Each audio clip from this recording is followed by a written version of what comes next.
Hi, this is Moby. Welcome to the Fire Show.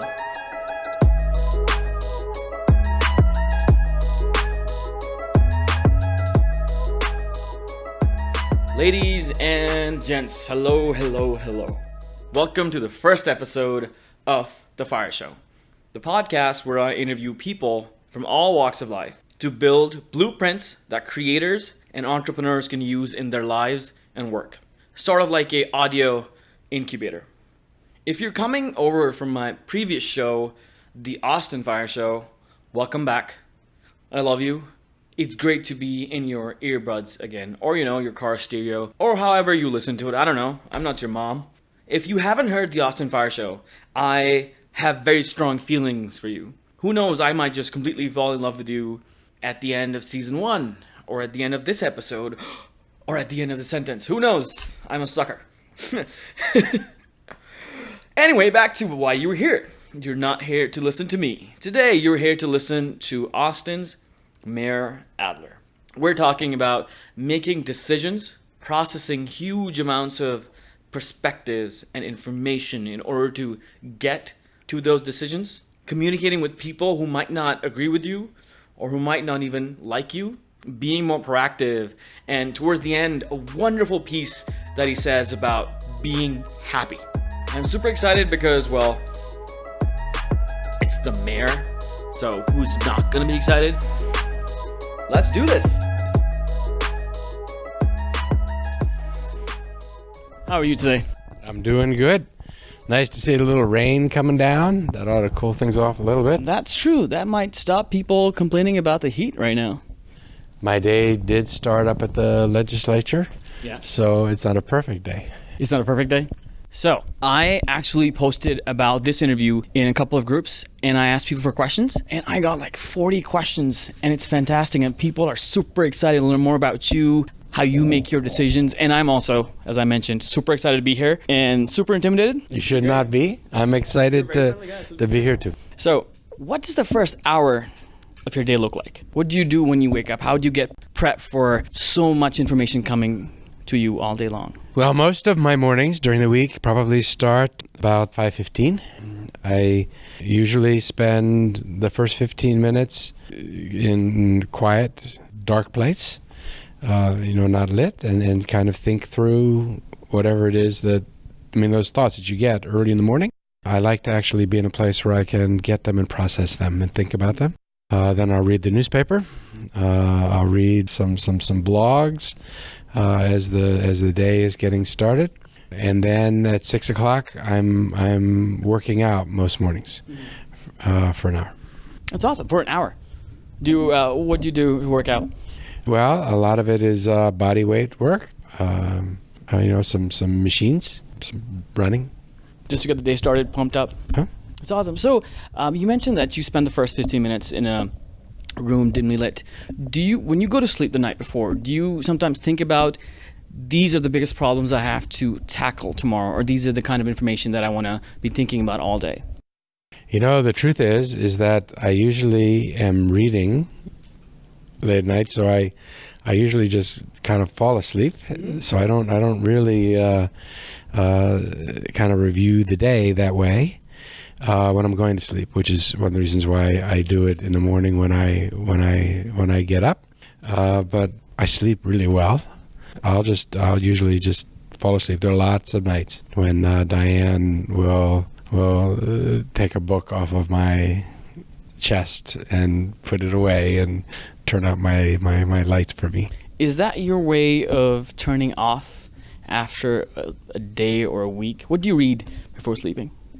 Mostly it's city kinds of stuff. I miss being able to free time and recreationally read, just because I'll never be able to read everything I should read for this job. So I'm constantly trying to catch up. So as a mayor, there's new issues that come into town every day, every week. How do you quickly assess a situation in order to make a decision? What, for example, if someone on your staff comes in and says, this is something we're thinking about and we have to act, what's the process of looking at all sorts of information, dissecting them, and then making a decision? Can you walk us through your thought process? I think it begins with having a really good staff. And I'm really lucky, and the city's really lucky for the staff that I have. Many times when something comes to me, it comes to me already with a recommendation as to priority and a recommendation as to what I should do. And that's really helpful. Most of the things that we're working on are things that don't just happen that morning, that need a reaction. So most of the things that we do are things that follow from things that we've been working on for a while, or efforts. So most of the things fit within a plan or pattern. Occasionally there will be those things that just happen. And then how they get integrated into what happens in that moment depends on what that is. You know, how pressing that is, what the impact is, what the opportunity cost is, what the danger and challenge presented is.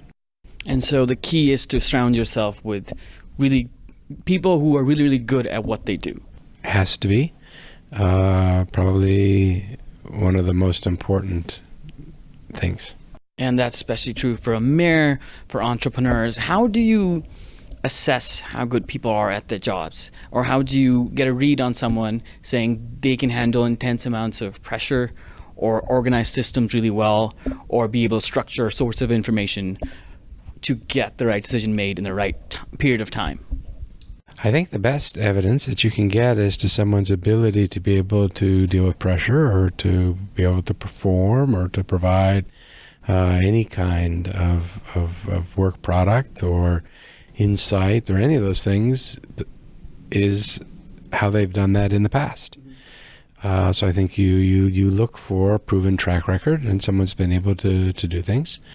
It's always good to have an assessment of that person's ability to do that from someone that you know, if you can, because that means you're getting really good advice, or to triangulate, to get view from several people that you don't know, to try to see what kind of recurring themes or comments you get from unrelated people. And that sounds like a really tough job, gathering information from tens and hundreds of people about a certain topic and consolidating that to give you different perspectives in order to make that decision. I'm really fascinated by decision making because I've been indecisive for most of my life, and I'm finally now being more decisive. And you know, when you look at this job, everything about this job is designed to make you reactive. So one component of this job is handling constituent matters. People from all over the city call my office with a problem. I can't get a permit. I can't get a pothole filled.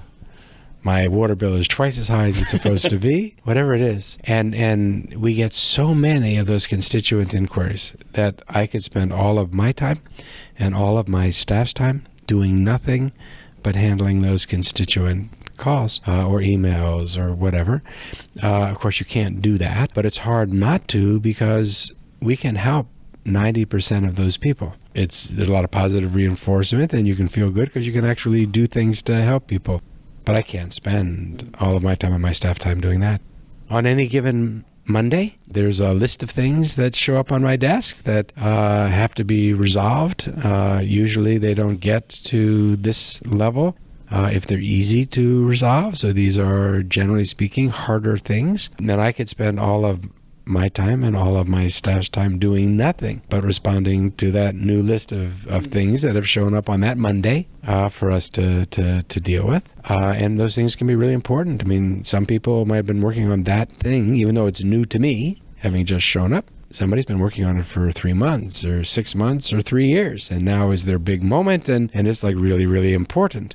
Of course, I can't spend all my time and my staff's time just on those things. What you really wanted to do was to be able to do proactive things so that you could work on affordability in the city and preserving communities, or to help with mobility around the city. You want to be proactive on those things. And this job is a constant battle over dealing with all of the forces that want to make you reactive and trying to build the opportunity and space to be proactive. Talking about being proactive versus reactive, you're in a very public position, and anything you do has a feedback cycle within minutes. Anything in public that you do, you'll get feedback on it, and that will make you react. do you sometimes feel, do you have like it's a weird question, but like an internal meter, which you can tell, maybe I'm being too reactive, I need to step back without the outside feedback? Well, I think that meter's running all the time because it's possible to be reactive all the time. But there are some things that happen that I try really hard not to be reactive to at all. I don't read the comments at the end of newspaper stories. I recognize that a significant part of this job is that I will not please everybody with anything that I do. And it's important for people to be able to criticize publicly what I do and to further the debate and the discussion that way. But I don't get personally caught up in those kinds of things, and I don't get personally caught up even in those comments that don't address things substantively that are addressing me. I figure that, at the end of the day, when I go home, I know that Diane and my girls will still love me, and in their eyes, I'm still going to be okay, and that's fine. I've done this elected thing, later in my life, later than somebody who's trying to make a career out of politics and starting in their 20s or their 30s, who might be more caught up in on those kinds of reactions. You get a little bit older, it just doesn't tax you the same way. So you're developing a thicker skin every single day.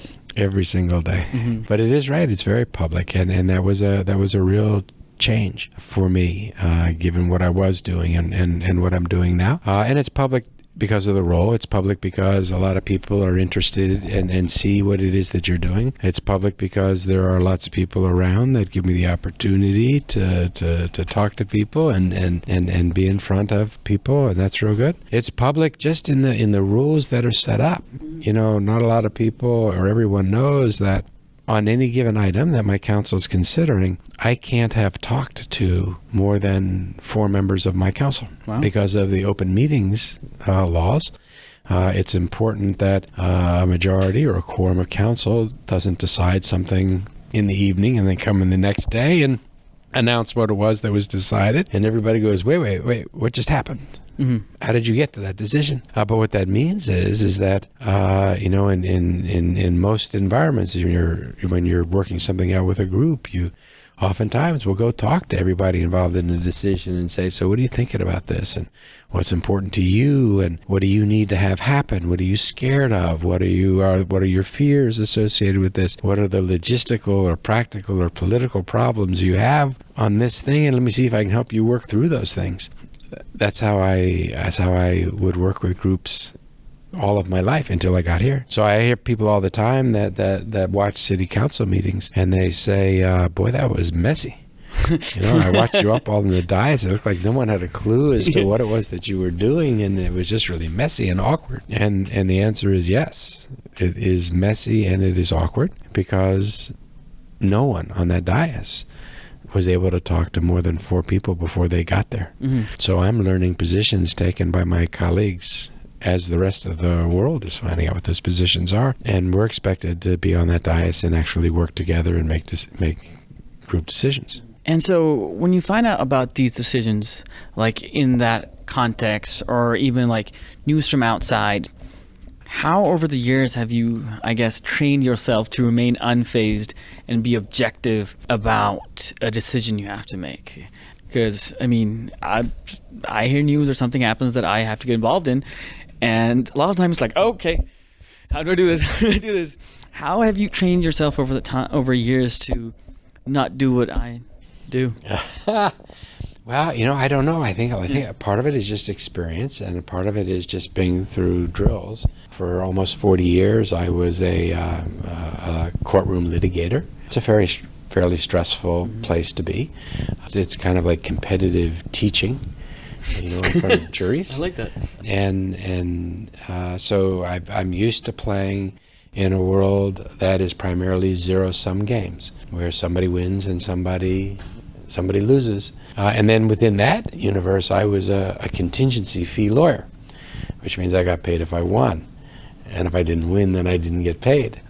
So there was always some measure of uncertainty in anything that I did about how it would end up, not only for my client, but for me. So I think that I've just been in these situations so much. And then part of it is having a really good staff, and both in my office and in the city generally, that will lay out what the options are, what the ramifications are, and you make the absolute best decision that you can, and then you go to the next thing. Mm-hmm. So it's a function of both time and then intentionally putting yourself, for you both intentionally and being put in those situations, but for someone else, a function of time and putting yourself in situations where you have to go through that process of intense pressure, lots of sources of information, and then making decisions that impact a lot of people. Someone asked me this question that they could ask you is, when you're walking in a room and you know that a majority of those people do not agree with you or may even be hostile to you, and you have to go and speak with them, what's your mindset like when you know that these people are not going to take what you say very easily or readily?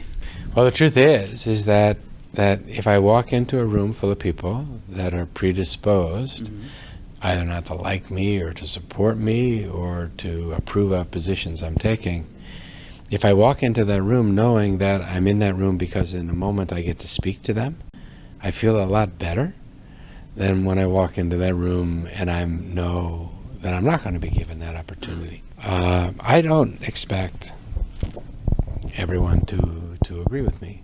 I would like to think that for most things, I have a reason for the positions that I take, and I'm taking them for good reasons. And when you believe at some core place that what you are doing is in fact your best effort to do right and correct, then I appreciate having the opportunity to be in front of groups that don't like me or don't agree with the positions I'm taking, so that they can hear why it was I did what I did or think what I think. Usually at the end of those, people will at least say, while I disagree with what he's doing, I think he's trying to do his best, or that he has a good heart, even though he's wrong. But I'll take that. And I like being with people, and so that's fine. I don't mind walking into a room of people that disagree with me.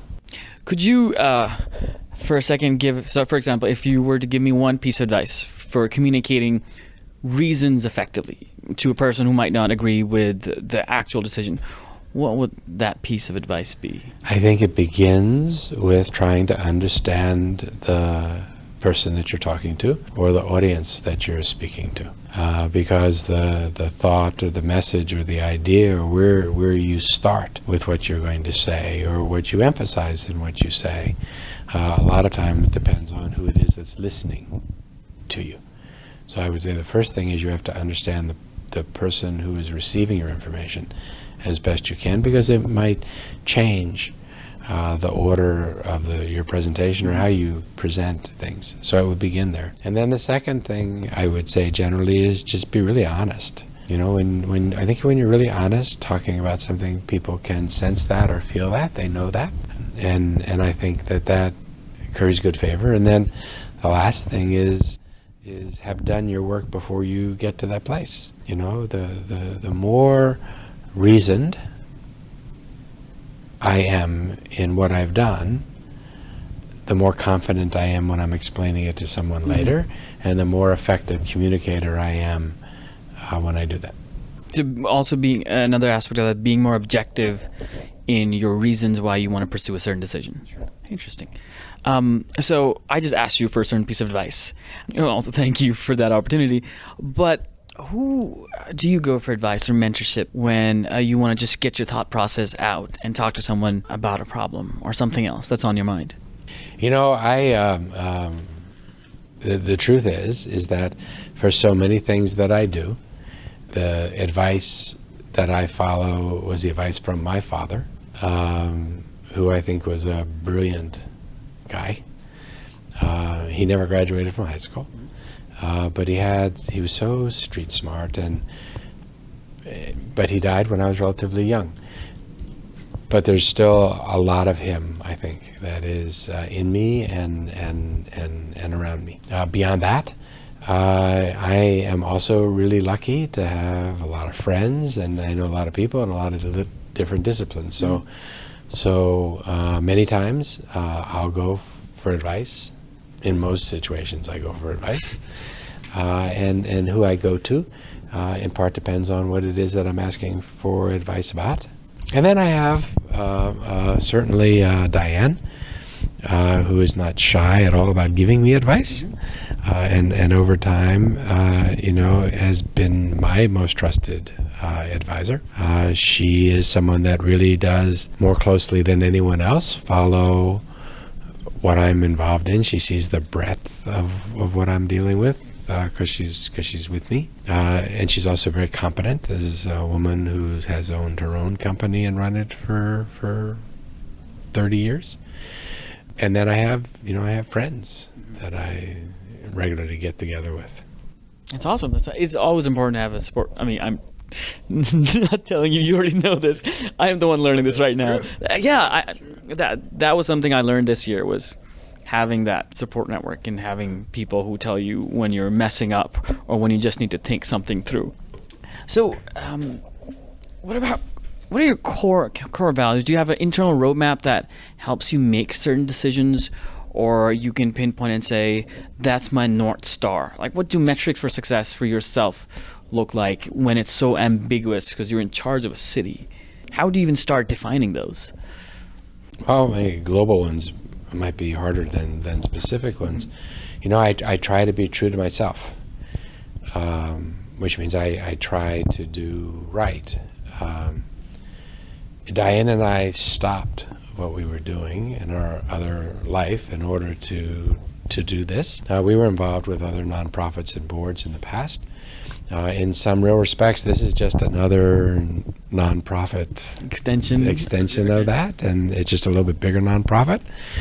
And now we're doing this, and when we do this generally together.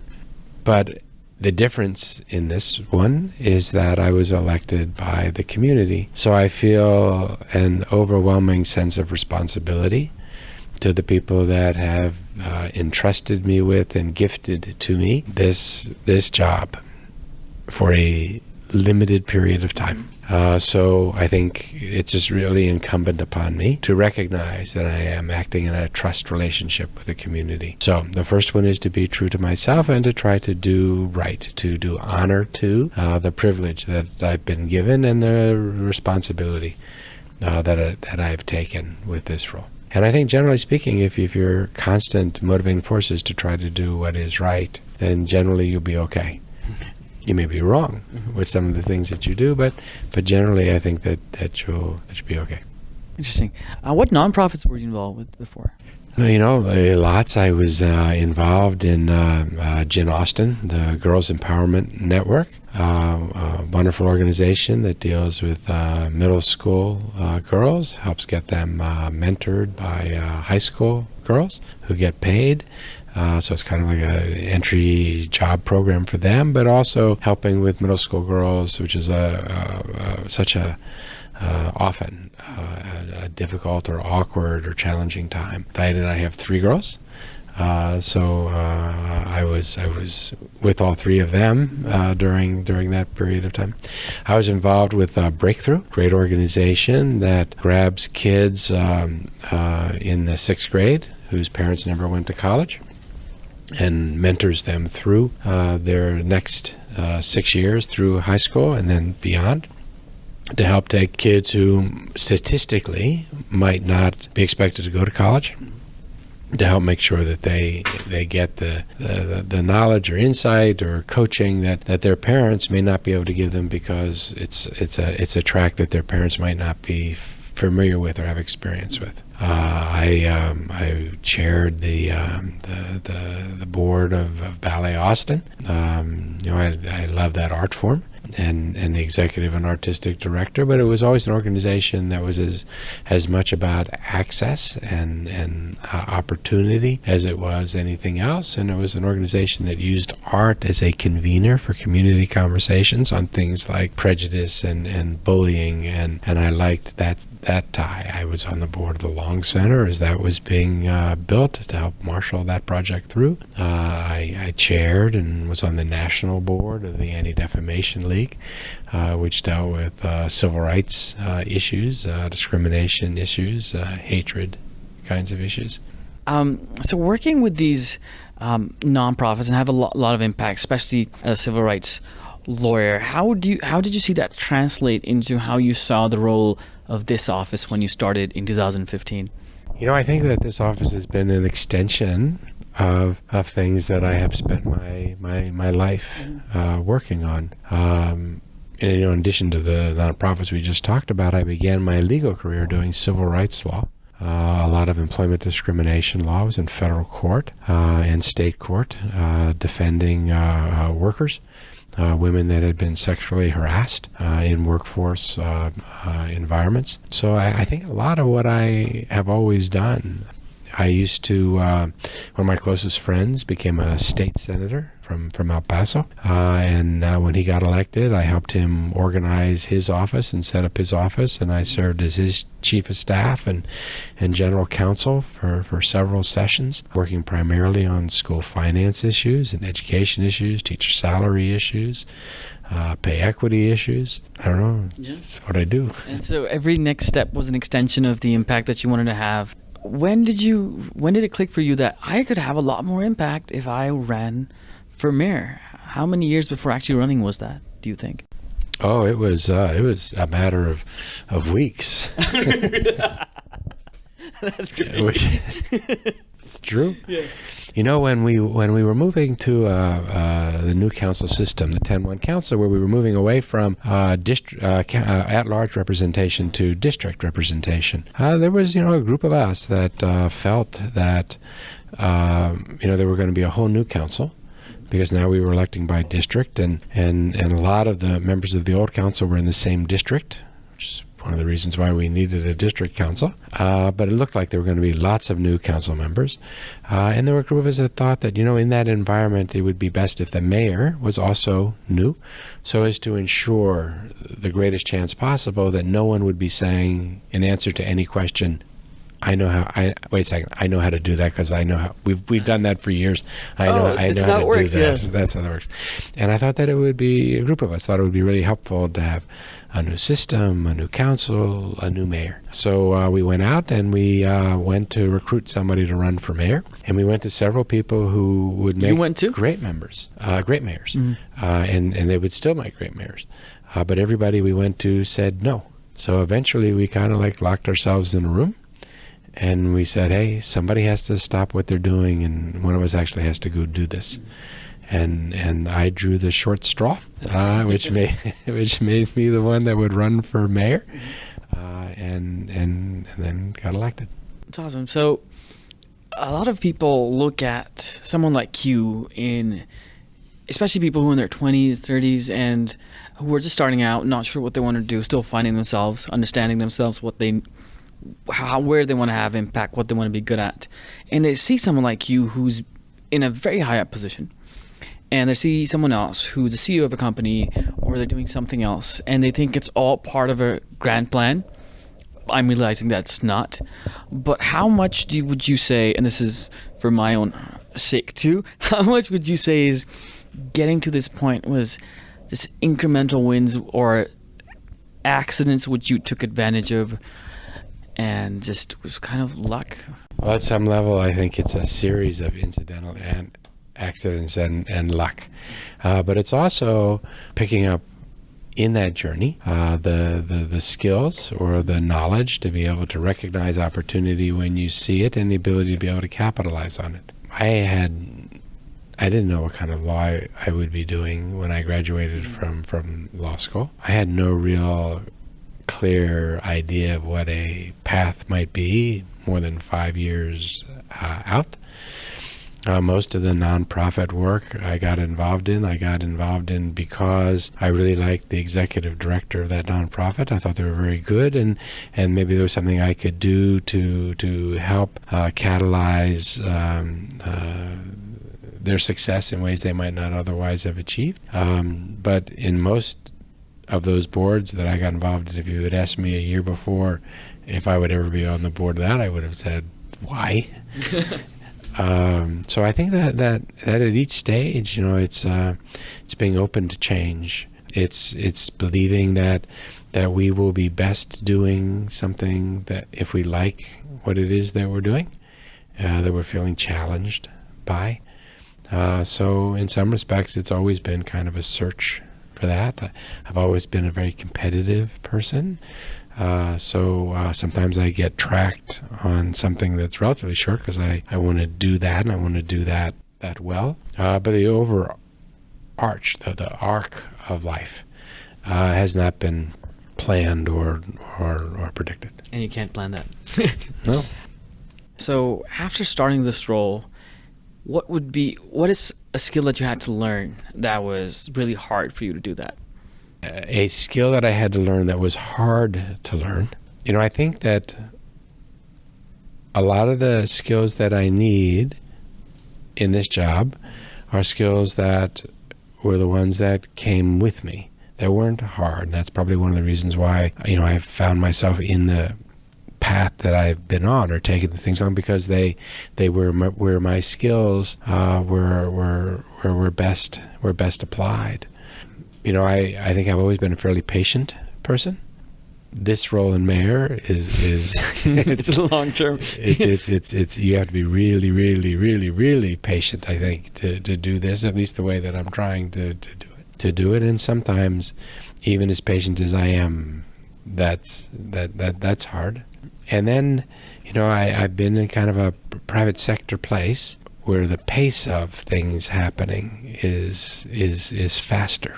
I'm now in an environment where there's a lot more transparency than what I had seen before. There's a lot greater value placed on citizen and public engagement, which is crucially important. So really seeing that from this vantage point and internalizing and learning that, but also recognizing that it means that things will take even longer in order to be able to get that product forged that way, has been sometimes trying. So right before I let you get back to your very busy role, what's a piece of advice or maybe even a book or a takeaway that you like to give the listeners before you go, that, or a habit that you have that you think could have a lot of impact in people's lives if they tried it, or a book that they would read? If you ask my girls what piece of advice I gave to them that sticks with them the most, I think that all of them would say the same thing. And I say this only because they're older now, and I hear it back. And that is that to a large degree, we are each individually responsible for what happens to us, but we are almost totally responsible for how we feel and who we are.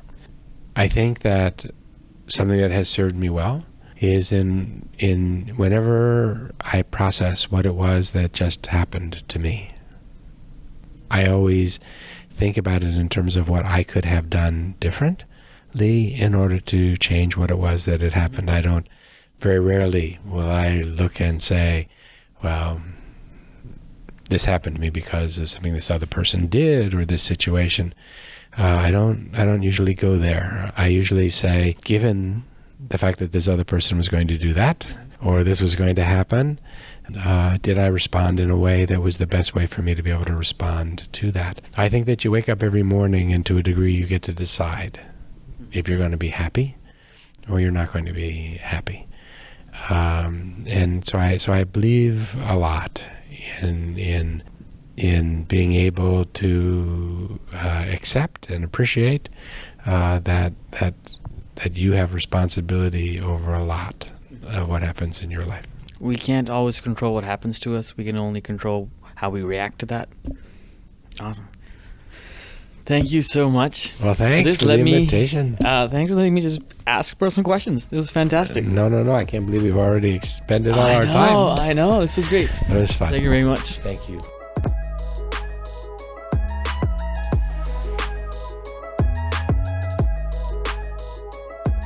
Hello again. This is Moby. Thank you for listening to the episode.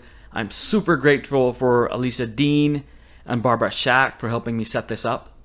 I'm going to use the rest of our time together to talk about what I think is the biggest currency we have in our day-to-day lives, outside of course, the cash that we use. It's attention, something the mayor touched on multiple times throughout the interview as he talked about being more proactive rather than reactive.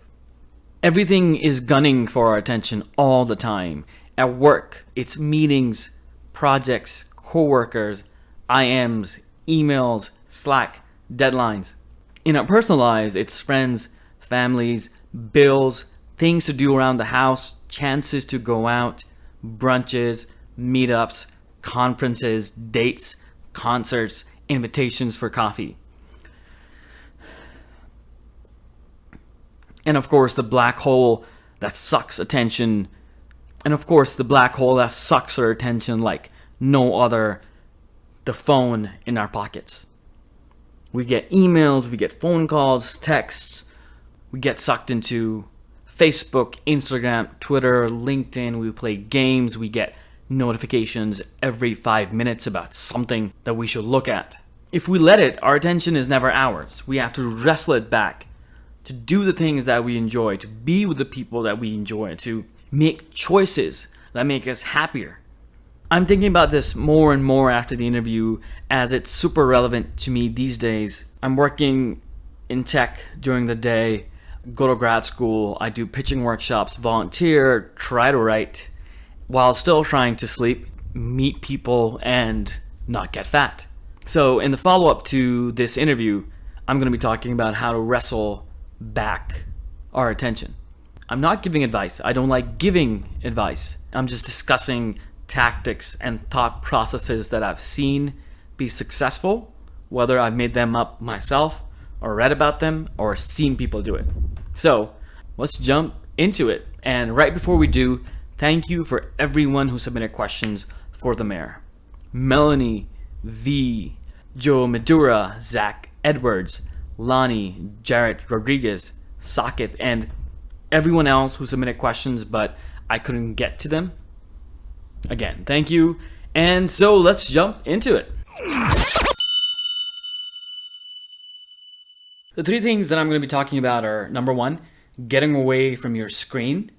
Number two, knowing what you want to get done, not today, but tomorrow. And thirdly, allowing space in the morning for deep thought. Number one, getting away from the screen. Now, we're all addicted to our phones and how we get notifications every 5-10 minutes about something all the time isn't really helping. If you wake up in the morning and you've got 3 notifications from Facebook, 1 from Twitter, 20 from Instagram, 5 emails, 2 connection requests on LinkedIn, and something from any other app you use, chances are you're not going to be able to think clearly in the morning or any other time while you're driving and you're forced to kind of check it. It's compulsive. I've done it so many times. I still do it. But what really helps is turning off those push notifications. Now, you don't have to do it for every single app that you use. It really depends on you. I have notifications only for text, phone calls, and Facebook Messenger. The rest, I can check it out myself. So turn off your push notifications. And if you want to go one step further and try to break away from your screen even more, you can turn your screen, whether that's a laptop or a phone, grayscale. Every phone has that option. Every laptop has that option that you can do that. And I find that I don't enjoy my phone or screen as much as before. By enjoyment, I mean my senses aren't all enveloped into my eyes and I don't feel that, okay, this is everything that matters. When my screen is grayscale, I can actually think about what I want to do and not just be like, oh, I gotta check my email and respond to that person. And I go into my email and I see another email, then I open it, then I think about it, then I close it, saying I'll respond to it sometime later, and then kind of forget what I was there to do. That happens. So to break away from your screen, turn off your push notifications and turn your screen black and white. Number 2, knowing what you want to get done tomorrow. There's nothing like prepping for the day tomorrow by understanding what you need to get done. And these are the top 2 to 3 things you like to accomplish. Here's what I do. It's extremely high tech, so be warned, not everyone can do it. It's called index cards or, Post-its. What you can do, and try this out for a week and see how it works out for you. Write the top 2 or 3 things you like to accomplish tomorrow. It doesn't really matter what aspect of your life it's from. Your personal life, your work, your hobbies, your side hustles, your business. The top 2 to 3 things that if for the rest of the day you kind of loaf off and do nothing at all, you still have made progress towards your goals. Use a Sharpie or a marker to do this. Write these things big so that they fill up the index card or the Post-it. Ideally, you'd be able to carry it around your wallet, and whenever you feel overwhelmed throughout the day, and everyone has those moments, this is something you can pick up and look at and say, okay, this is my anchor for the day. And I know, it's paper and it's 2017. I have a calendar too. But paper is really great if you want to have something that that is your anchor. I use Trello and a whole board for 20 to 30 things that I'm working on right now. But the problem that I find with Trello or digital task managers when it comes to thinking about today in the next 18 hours that I have is that I can move around things too easily. Something that I thought last night was important to do tomorrow or today, I can move that around and say, I'm not going to do it. Screw it. Number 3, allowing space for deep thought in the morning. There's nothing like waking up, knowing what you want to do, and taking time to process what the next 12 to 18 hours of your day are going to look like. Or it's just chilling before everything comes at us, We have the option of not checking social media in the morning, not checking our email, not checking our Slack. I would recommend 15 minutes, just like the mayor does every day in a dimly lit room, taking out 15 minutes to just fucking relax. Grab a coffee, put on some instrumental music. I got a playlist which is called Calm Down, and it's basically soundtracks from Inception, Last of the Mohicans, and movies and shows. I pull out my Post-it or index card, look at it, and just sit. There's no direction, I just sit. After 15 minutes or 20 minutes, I either jump in the shower or I work out, or I realize, oh my god, I'm late, and start doing my day. There's no hard and fast rule that I have. And just like that, there's no one way this will work for you. But waking up in the morning and taking time to process what's going to happen to you, the choices you're going to make, the things you're going to do, that will allow you to center yourself around the anchor of the top 2 to 3 things that you want to get done in your life, in your work, in your career, whatever that is. Bam, and we're done. Thank you for listening to the first episode. If you want to learn more about productivity, you can check out my friend's website, zacharysexton.com/find-focus. He's an actual productivity expert and knows way more about this stuff. So check out his website. If you're looking for more content from me, stay tuned on this podcast, wherever you're listening, iTunes, Podcast Addict, the website, because we're going to go into topics like how to deal with failure, how to tell a brand story through a podcast, focusing on the problem rather than the idea. And something that I really, really enjoy and love talking about is how to figure out if people will pay for your product or service before you even build it. And I will be in your earbuds very, very soon.